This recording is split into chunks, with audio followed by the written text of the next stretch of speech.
Good morning, everybody. Sorry for the hair, I just got up. Um, I am on working vacation in the Upper Peninsula of Michigan, which is, if you look at Wisconsin and it's got that weird little finger off the top, that I'm up in there. I'm in the finger. It's a long night. I didn't get much sleep. Um, Obviously, I don't own a brush, I guess. Um, so anyway, I wanted to talk a little bit today about a really cool Neato rock that I've been picking up around here. I've been collecting it for quite a few years. I'm up here visiting some friends. When they moved up here, they took us on some tours to lots of different little waterfalls and lake shores and things because, we've got the big Lake Superior up here. And of course, there's beautiful agates. You can always find beautiful agates in the lake, and all kinds of neat jaspers. And there's chlorite and there's basalt. And so, when you go to a lot of the lake shores, there's all these beautiful stony shores, and you can see all these lovely little colors in the lake. But they took me to this one area called Bay Furnace, and Bay Furnace is an area that it's on the lake, and it was an iron smelting furnace for a really long time. And when you smelt iron, you get an off product that's like obsidian. It's a glassy type of product.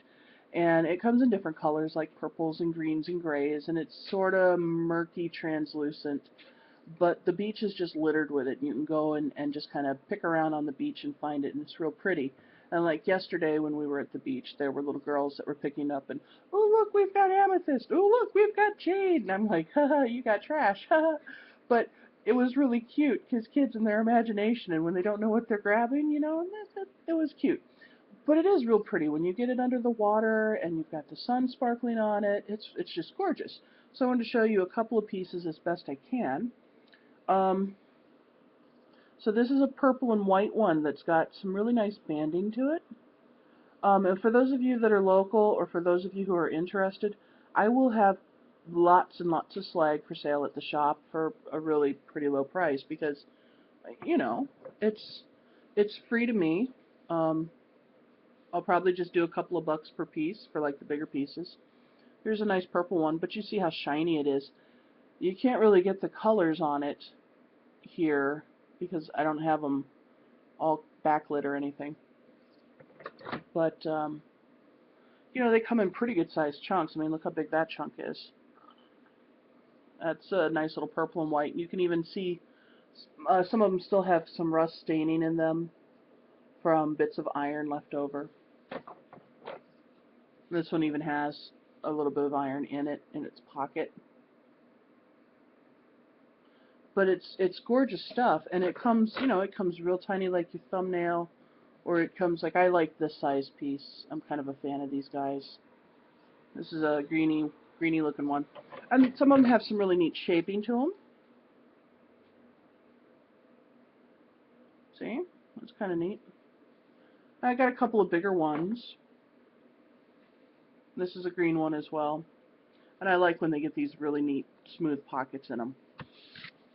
I got a great big one. Actually, I think Dia picked this one up for me. So there's a great big one. Look at that. I'll probably put that on the shelf for like, I don't know, $15 or so.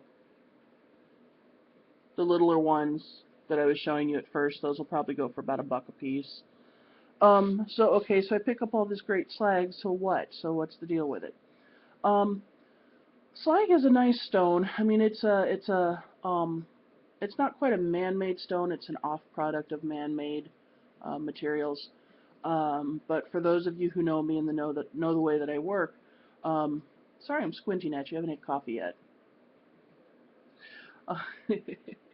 um, you know that I actually am okay with man-made materials as long as there's an intention behind it.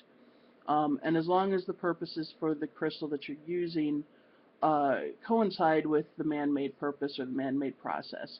And so with slag, it's kind of an off product. It's something that comes, like I said before, it's trash. It really, literally is. I mean, and I think that's why there's so much of it out there.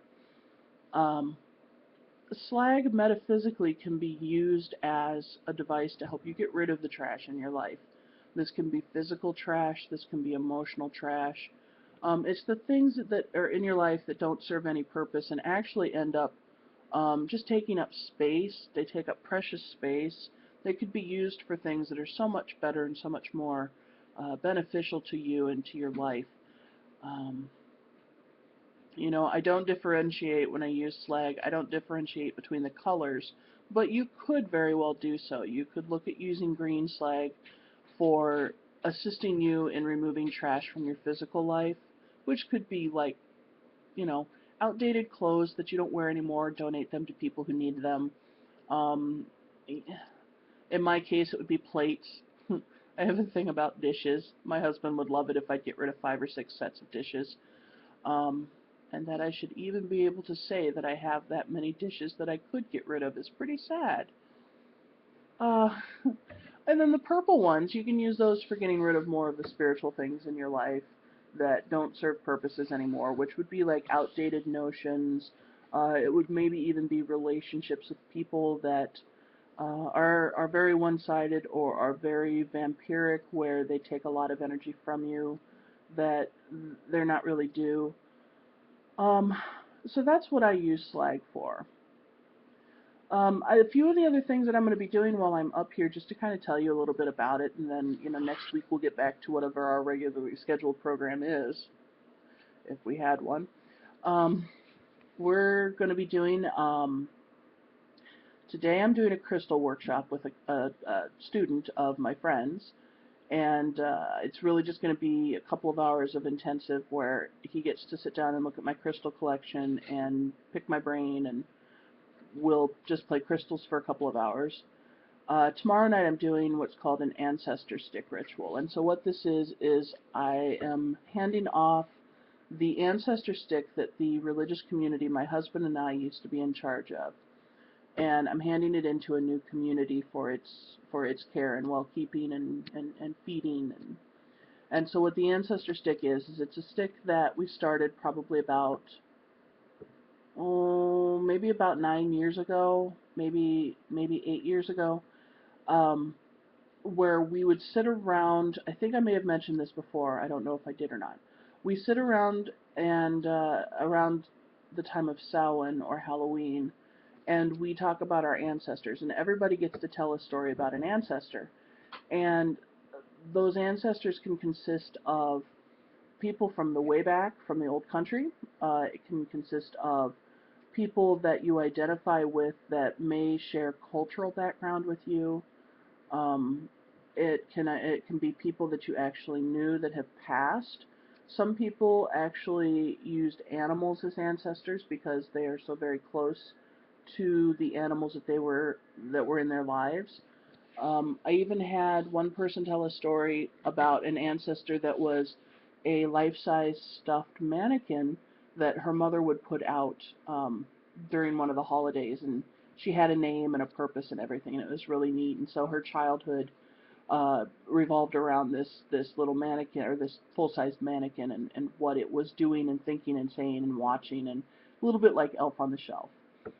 So we're going to pass this ancestor stick on to another group so that they can continue the stories. Um, let's see, that's tomorrow. Friday night I'm doing the Isis ritual. We talked about the incense and the oil last week. So I'll be doing the Isis ritual on a beach, one of the beautiful beaches up here by Lake Superior. And that'll be really nice, I think, right? On the lake, yeah. Off of M28. Okay, off of M28. So if anybody is local and they want to come, shoot me a line and I'll let you know about it. I am checking my internet fairly frequently because, well, internet. Getting my fair share of Minecraft in too. One of the kids here at the house where I'm visiting is 5, and he is all Minecraft. So he and I do about a half an hour of Minecraft together every day, which is kind of fun. Let's see, Saturday then I am starting the day with a kitchen witching class, which is a 3-hour class. That one I'm charging 50 for? God, I don't even know what I'm charging. Charging 50 for the kitchen witching class.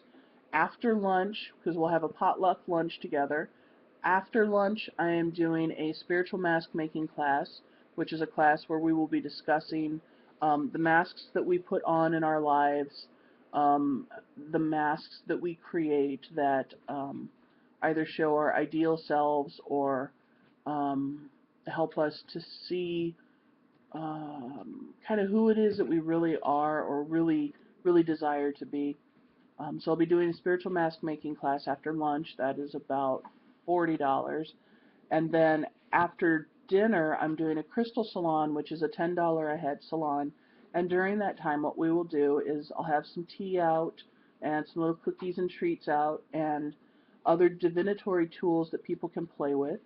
And I will take everybody aside for private readings that's attending. I don't know how long the private readings will be. That will be completely dependent upon how many people are actually there. The two rituals that I'm doing tomorrow night and Friday night are love offerings. So if you're interested in those, I ask that you bring a love offering for both your hostesses and for the earth, particularly the earth for earth or water for the Isis ritual, but love offering for the ancestors ritual. And let's see, so I'm here for a few more days. I go back home on Sunday and then life gets really crazy again. So I don't know if there's going to be a whole lot of new stuff going on once I get home before my next video, but I'll find something to talk to you guys about. I've got a mouth and way too much time on my hands, so I'll find something to talk about. But I'm going to let you guys go a little bit early today. I'm going to get some coffee in my system, maybe do something about the bags under the eyes, comb the hair, maybe wash it. I don't know. We're going to go out and find some adventure this morning, so I got to get cleaned up at some point. So I hope you guys have a great week, and I will see you all next Wednesday. And stay safe, stay comfortable, don't anybody get overheated, and I'll see you soon. Bye.